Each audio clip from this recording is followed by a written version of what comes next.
If you're scrolling through YouTube and you love stories where humans shock the entire galaxy, you're in the right place. Imagine a universe where the deadliest creatures alive, beasts so feared that even war fleets avoid their hunting grounds, decide that the only beings worthy of guarding their young are us. Before we dive into today's HFY sci-fi story, make sure you hit that like button, drop a comment telling me which part surprised you most, and subscribe for more tales where humanity proves we're more than anyone in the stars ever expected. Now let's begin. The jungle was alive with a constant hum, branches clattering, unseen wings slicing the heavy air, and the low thrumming growl of something colossal moving just beyond sight.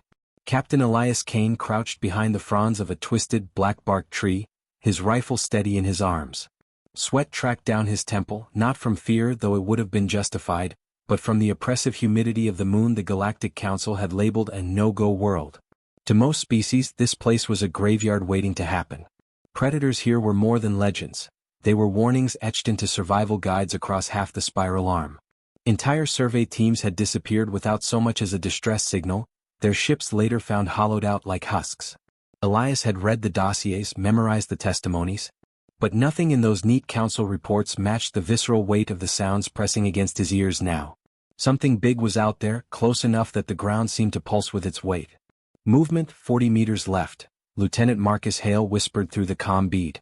His voice was low, calm, edged with the same tension Elias carried. Hale was a medic, though he wore his rifle slung like any frontline soldier. The two had fought in enough dark corners of the galaxy to understand each other without looking. "Hold position," Elias murmured back. "Don't fire unless it's on top of us." Behind them, 3 younger scouts shifted uneasily, their breathing sharp and uneven. Kane could practically feel their nerves. To them, this was suicide, marching through the hunting grounds of something the galaxy had named the Starfang Leviathan.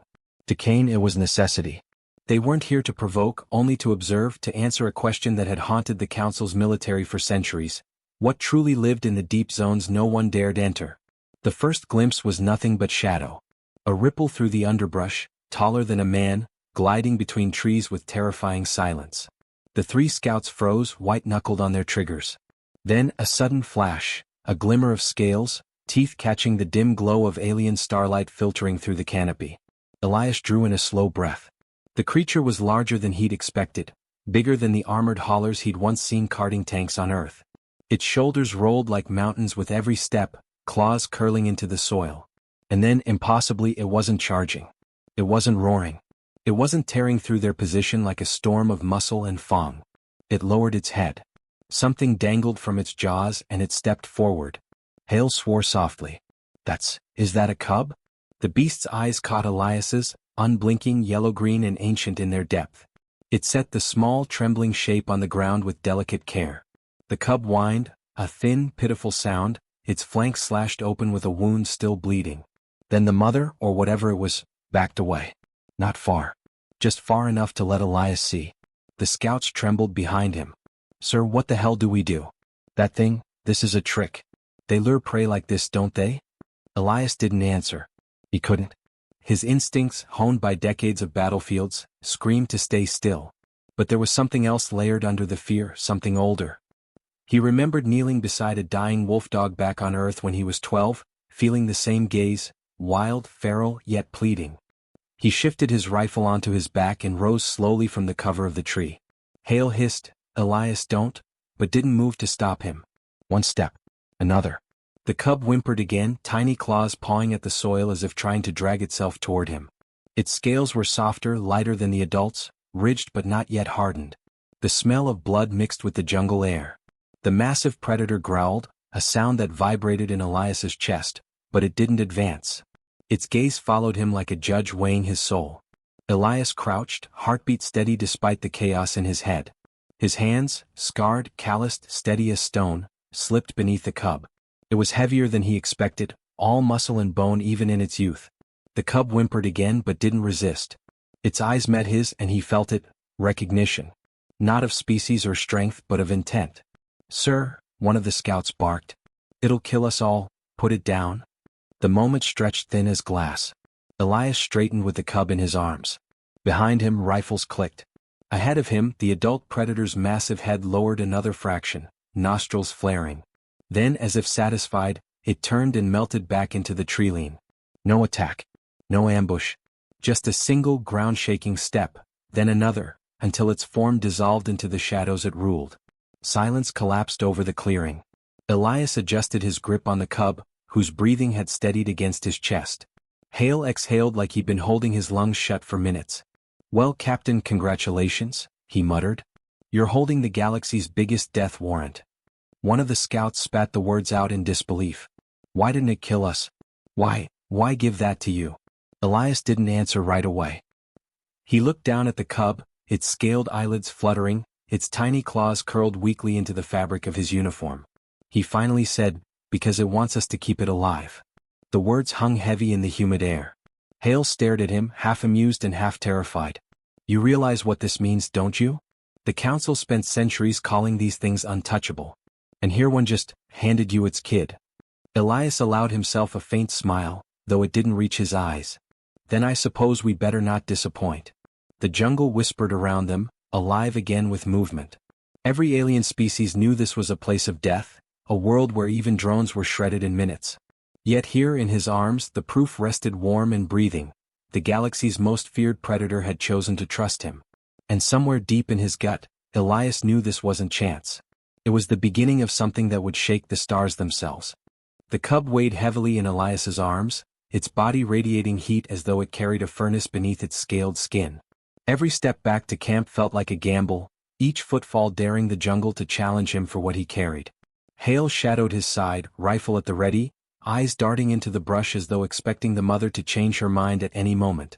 "You realize we're dead men," Hale muttered, though his tone was more resigned than panicked. "Carrying their young? That's like stealing fire from gods." Elias didn't look at him. "It wasn't theft. It left the cub with us. Sure. And maybe it's just waiting for us to fatten it up before it rips us all to shreds." The younger scouts trailed in silence, unsettled by the paradox in front of them. They'd seen the beast, seen it deliver the cub like an offering, and yet disbelief still wrapped around their nerves like barbed wire. No one could accept it. No one except Elias, whose calm carried the weight of conviction rather than hope. Back at camp, the portable field lamps cast their clearing in sterile white light, sharp against the damp dark. Elias laid the cub on a tarp. It whimpered, a sound so faint and fragile it stripped the fear from the room. No monster, no predator, just a wounded child. "Bleeding's worse than I thought," Hale said as he knelt beside it. He pulled gloves over his hands, set out a med kit and glanced up at Elias. "I need hands. Hold it still." The cub squirmed when Hale pressed a coagulant patch to its wound, its claws slicing shallow gashes into the tarp. Elias steadied it, his grip firm but gentle, the way he might have held a frightened recruit. The cub stilled under his touch. His breathing slowed. "That's impossible," one of the scouts whispered. "It responds to him." Hale shot the scout a glare before returning to his work. "Not impossible. Just inconvenient for everyone who thought these things were nothing but killing machines." As Hale cleaned and sealed the wound, Elias studied the creature's face. Its eyes were half shut, glowing faintly in the lamplight. When it looked at him, there was no malice, no primal rage. Only trust, raw and unsettling in its purity. He couldn't explain why. He only knew it was there. Later, when the cub finally drifted into an uneasy sleep, Elias sat by the fire pit the scouts had ringed with stones. The jungle never stopped moving, never stopped whispering, yet here within the circle of light he felt something shift. The mission had changed. They weren't here just to observe anymore. They were guardians now, bound by a choice none of them had expected to make. Hale sank down beside him, running a hand over his sweat-drenched hair. "You ever think about home when you're in a place like this?" Elias kept his eyes on the fire. "Every time." "Funny thing," Hale said, his voice softer, "I grew up on a farm. My father raised cattle. You had to learn to walk the line, too much force and they panicked, too little and they ignored you. You know what worked best?" "What?" "Respect. You respected them and somehow they respected you back. That's the same look I saw in that beast's eyes when it dropped the cub. Respect." Elias nodded, though he didn't speak. The memory of his own childhood tugged at him. Long days in the woods with a half-wild shepherd dog that obeyed no one but him. It wasn't obedience that bound them. It was trust, fragile yet unbreakable once given. A branch snapped in the darkness beyond camp. All rifles snapped up, barrels aimed toward the trees. The jungle fell silent, holding its breath. Then came the low rumble, a growl deep enough to quake the ground beneath their boots. The mother had returned. The scouts nearly fired in panic, but Elias raised a hand, steady and commanding. Through the shadows, her massive frame emerged, scales glistening with dew, eyes twin suns burning through the dark.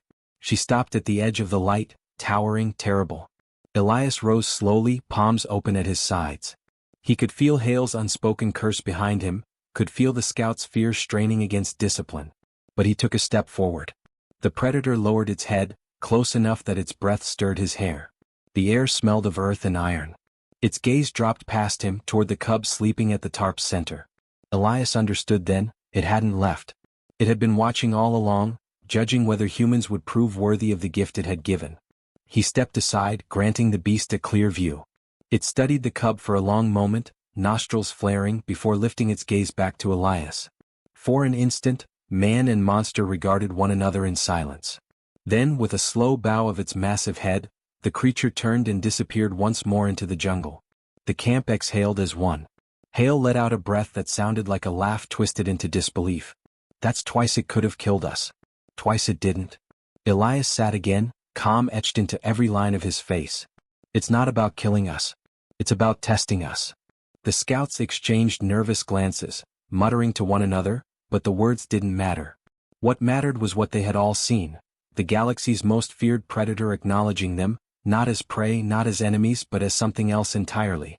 Hours later, when the others had drifted into uneasy sleep, Elias remained awake, the cub nestled against his side like a child. The fire cracked low, its light dwindling, and the jungle's chorus swelled once more. He listened, steady and unafraid, a soldier who'd spent a lifetime learning the rhythms of war now hearing the heartbeat of something greater. The cub stirred in its sleep, pressing closer to his warmth. Elias laid a hand gently on its scaled head, feeling the slow, steady thrum beneath. He whispered into the night, though no one but the jungle and its monsters could hear him.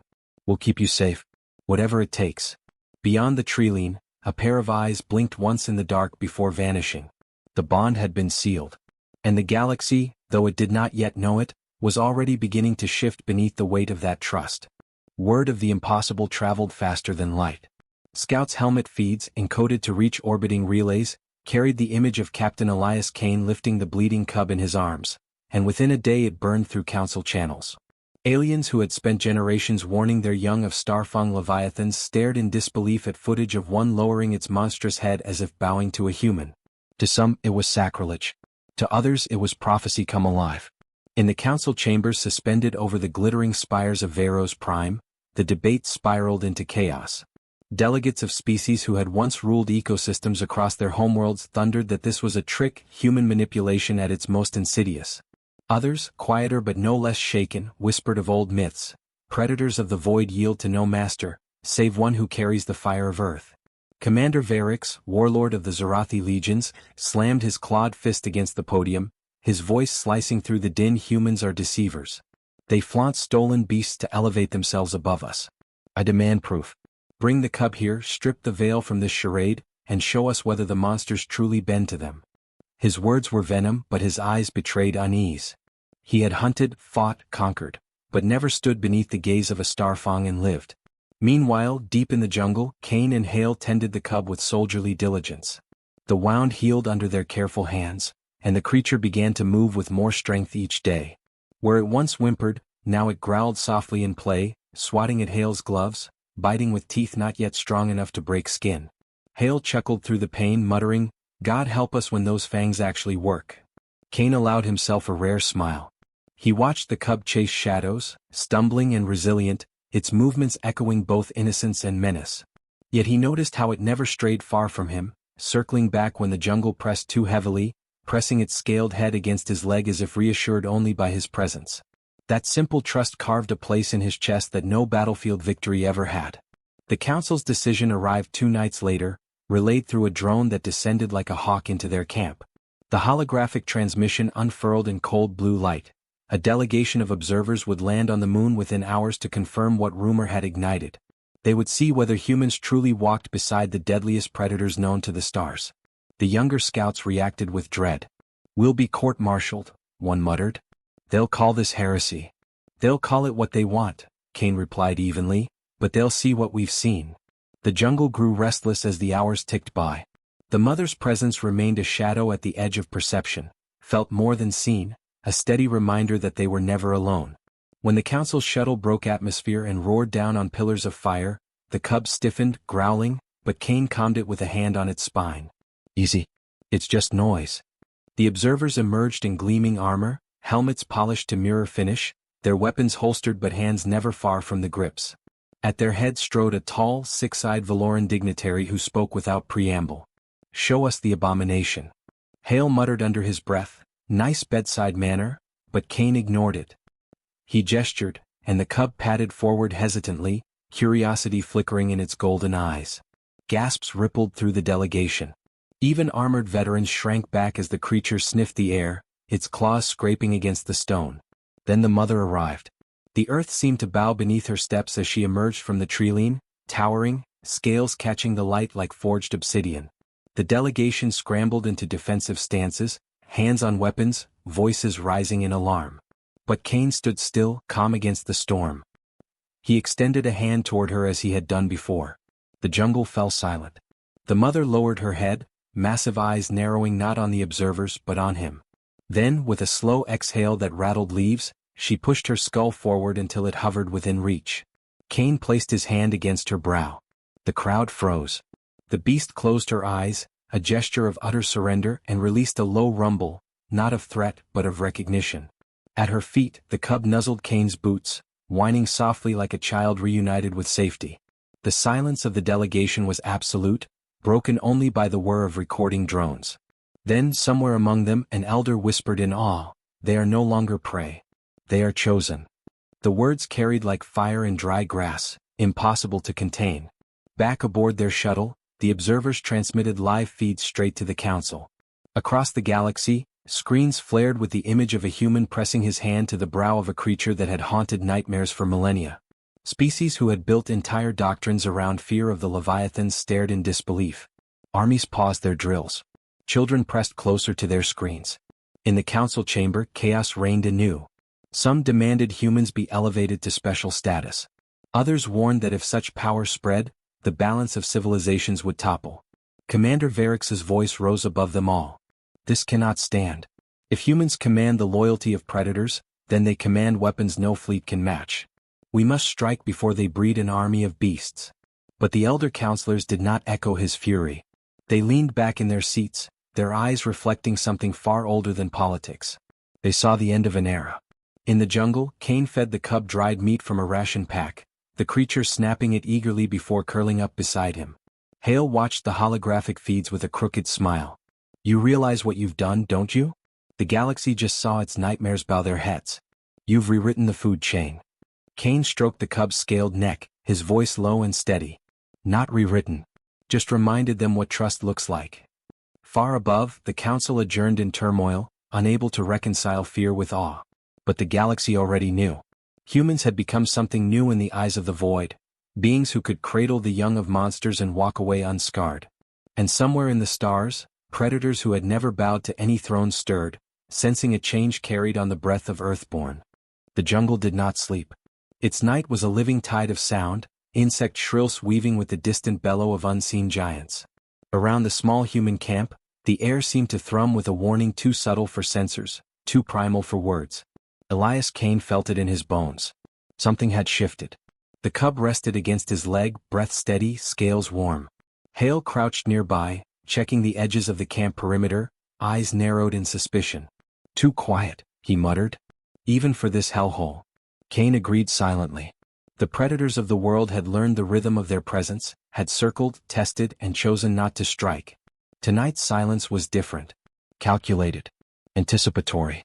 It broke when the first net dropped. A shimmer of energy snapped from above, tangling through the air like liquid light. One of the younger scouts was yanked off his feet, screaming as the mesh constricted around his armor.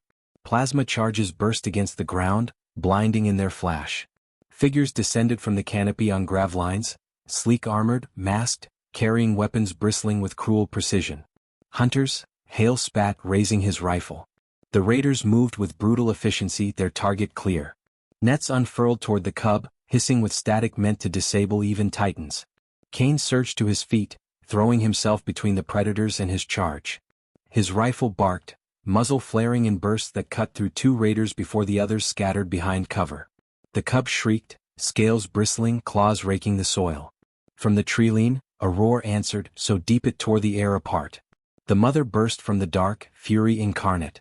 Her body collided with a dropship descending into the clearing, talons shearing through its hull like paper. Flames engulfed the canopy as she hurled the wreckage aside, her growl shaking leaves from the trees. The raiders faltered, their formation unraveling. Hale took the gap, firing in disciplined bursts, each shot cutting another armored body from its feet. Kane barked orders, his voice iron even amid chaos. Hold the line. Protect the cub. The hunters regrouped, deploying heavier ordnance. Plasma cannons boomed, scorching the soil, tearing chunks from the earth. The mother lunged, intercepting the blast with her armored flank, her scales absorbing fire that would have melted steel. Kane realized she was shielding them, not just her young. The truth hammered into him. They were not defending a beast. They were fighting with one. Marcus. Kane shouted, signaling Hale. Hale's grin was sharp, reckless. On your mark. They moved like soldiers who had fought side by side for years, their rhythm unspoken, their timing precise. Kane drove the hunters into cover with suppressive fire, Hale flanked wide and eliminated their rear. When a net cannon swiveled toward the cub, Kane hurled a grenade, its blast scattering the ambushers in shrapnel and fire. The mother seized one of the raiders in her jaws, crushing armor and body alike with a single snap. Her roar carried across the jungle, and other shapes stirred in answer, lesser predators, shadows slinking closer, emboldened by her fury. The hunters realized too late what they had unleashed. This was not a hunt. It was a war they could not win. Their comms shrieked with panicked retreat orders. A shuttle screamed skyward, engines flaring. Another tried to lift off but was dragged down, its hull torn open by the Leviathan's claws. The survivors scattered into the trees, chased by the whispers of beasts they could not see. In the sudden stillness after battle, the air tasted of ash and ozone. The mother prowled the clearing, her body steaming from plasma burns, yet her movements were unbroken, deliberate. She stopped before Kane, her shadow swallowing him whole. For a heartbeat, the weight of her gaze pressed against his chest like a mountain. Then she lowered her head again, bowing not in submission but in acknowledgement. Hale leaned against a smoldering trunk, catching his breath. They'll be back, he said grimly. Words out. Every scavenger and mercenary in 3 systems will want their piece of this. Kane nodded, kneeling beside the cub, who pressed against him with a low rumble of comfort. Then we'll be ready. The younger scouts stared in wide-eyed disbelief. Minutes ago they had been prey caught in a trap. Now they had stood in formation with a monster of nightmares, fought beside it, bled beside it. Something fundamental had changed. Night thickened once more, the jungle closing over the scars of battle. Around the camp, predators gathered at the edges of the firelight, not attacking, not threatening, but watching. Their eyes glowed like lanterns in the dark, a silent perimeter of muscle and claw. For the first time in recorded history, humanity had an army of predators at its side, unbound by leash or chain, drawn not by force but by trust. Hale broke the silence with a dry laugh. You know, Captain, if anyone had told me I'd survive a firefight standing shoulder to shoulder with a Leviathan, I'd have called them insane. Kane stroked the cub's scaled neck, eyes on the dark where the mother prowled. Insane or not, it's happening. And the galaxy's going to have to face it. Above them, the stars burned cold and distant, unaware that the balance of power beneath their light had just shifted. The hunters had come for a prize. Instead, they had revealed the truth. Predators trusted humanity enough to fight beside them. And somewhere beyond this moon, in council chambers already trembling with rumor and fear, the question would be asked with more urgency than ever, why? The jungle's night had always sounded alive, but now it pulsed with a warning cadence. Chittering insects fell silent in waves, the low groans of nocturnal beasts stuttered and stopped, and above the trees, the star-dappled sky stretched still and watchful. Marcus crouched on the roots of an ancient tree, rifle balanced against his knee, as he watched the undergrowth ripple with shapes too large to be mere animals. Jareth, just a few meters away, adjusted the blade strapped to his forearm, the tension in his jaw betraying his otherwise steady composure. Between them, nestled in a cradle of roots and moss, lay the predator cubs, wide-eyed and blinking but unafraid, as if they already understood who their guardians were. Movement on the left, Marcus muttered, eyes narrowing. 2, no 3. They're circling, Jareth said. Standard hunting formation. Not scouts, soldiers. He didn't need to elaborate. The syndicate had arrived. Marcus exhaled slowly. They had been preparing for this confrontation since the moment the cubs were entrusted to them. Every stolen supply run, every whispered alliance among the outcast clans, every sleepless night had been building toward this. And now the galaxy's most ruthless mercenary force was here, convinced these two human men were standing in the way of their dominion. The first syndicate warrior broke through the treeline, armor gleaming faintly under starlight. He carried a jagged plasma halberd, its blade glowing like liquid fire. Behind him, more shadows stretched, forming an advancing wall of silent menace. Jareth stood, rolling his shoulders. "We end this tonight. No more running." Marcus didn't rise yet. His gaze flicked to the cubs, one of which had crawled forward and nuzzled his boot as though sensing his hesitation. A strange calm settled over him. The predators, the so-called apex terrors of the galaxy, trusted him with their young. That trust demanded something in return. He finally stood, rifle raised. "Agreed." The syndicate warriors advanced with mechanical precision. Their leader, a towering brute with silvered fangs and ritual scars carved across his faceplate, barked a challenge in his guttural tongue. Jareth stepped forward to answer, not with words, but with a low whistle that carried into the night. The jungle responded. From the shadows, shapes emerged. Massive predators, their eyes reflecting shards of moonlight, padded into view. Each one was silent but bristling, tails lashing, muscles quivering. They didn't lunge at the humans, didn't bare their fangs at Marcus or Jareth. Instead they turned toward the syndicate. A chorus of growls rolled like thunder through the trees. Marcus almost smiled. Guess the galaxy's deadliest creatures picked a side. The syndicate leader snarled and thrust his halberd forward. His soldiers surged into motion, charging with disciplined fury. Plasma fire erupted, streaking between trees, carving molten scars in the bark. Marcus ducked low and returned fire, his rifle's sharp cracks punctuating the roar of beasts. Jareth moved like lightning, blade flashing, carving through the syndicate vanguard with precise brutality. The predators joined the fight.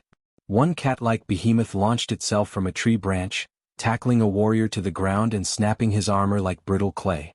Another swept through the underbrush, scattering syndicate ranks with a single swipe of claws.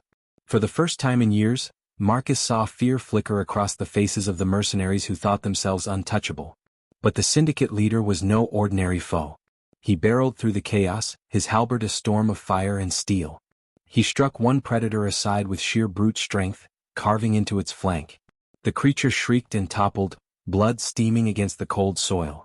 The cubs wailed in unison, their cries piercing and sharp, and Marcus's heart twisted. He couldn't let them lose faith, not in him, not in what this night meant. He sprinted forward, rolling under a swing of the halberd, and fired point blank at the leader's chest. The blast staggered the brute but didn't stop him. Sparks flew as the warrior backhanded Marcus across the ground. His rifle skidded away. For a moment the world spun. Then Jareth was there, slamming into the leader with a ferocity Marcus had never seen. Their blades clashed, sending bursts of energy cracking like thunderclaps. Every strike was life or death, each man pushing himself past the brink. Jareth's teeth bared in a grim snarl, his muscles straining as he forced the syndicate leader back a step at a time. "Marcus," he shouted, breathless. Marcus forced himself upright. His rifle was gone, but his sidearm was still holstered. He drew it, aimed, and waited. The duel raged just meters away. Jareth staggered under a crushing blow, dropping to one knee. The leader raised his halberd for the killing strike. And Marcus fired. The shot pierced the brute's exposed throat, shattering his roar into a gurgle. The syndicate leader dropped his weapon, stumbling before collapsing at Jareth's feet. The jungle seemed to hold its breath. For a heartbeat, silence. Then the predators raised their voices in a unified roar, a primal chorus that shook the canopy. The syndicate forces faltered, eyes wide, and then broke. They fled into the shadows, abandoning their dead, their weapons, their cause. The battle was over. Jareth leaned heavily against his blade, chest heaving, then looked toward Marcus. "Good timing." Marcus chuckled weakly, then dropped to sit against a tree. The cubs scrambled toward him, pressing against his chest and curling in his lap, trembling but alive. He stroked their fur absently, his eyes unfocused as the adrenaline drained from him. They trusted us. Couldn't let them be wrong. Hours later, the jungle was quiet again. The surviving predators melted back into the wilderness, but not before circling Marcus and Jareth in a strange, almost ceremonial formation. They lowered their heads, brushed their massive forms against the humans, and then slipped away, leaving only the cubs behind. It was a gesture clearer than any words. The cubs were theirs now. Not as pets, not as weapons, but as family. Jareth dropped beside Marcus, wincing as his shoulder bled sluggishly. So, what now? We've just made enemies of half the galaxy. Marcus looked down at the cub nestled in his arms, its tiny chest rising and falling in rhythm with his own. He thought of the Galactic Council's disbelief, the Syndicate's rage, the whispered myths about predators that no one dared approach. And yet here he was, sitting under alien stars, with the galaxy's fiercest young asleep against his chest. What now? Marcus repeated, a smile tugging at his lips. Now we show them. Every single one of them. The predators don't fear us. They trust us. And that's something no empire, no council, no syndicate can ever take away. Jareth leaned back, laughing quietly despite the pain. You know, we might just change the galaxy. Marcus didn't answer right away. He looked at the cubs, at the blood-stained ground, at the stars burning so far above. His heart was steady, his resolve unshakable. We already have. And as the first light of dawn crept through the trees, Marcus and Jareth rose with their new charges, ready to face a galaxy that would never again see humanity as weak, fragile, or insignificant. Because the universe's deadliest predators had chosen. And they had chosen humans.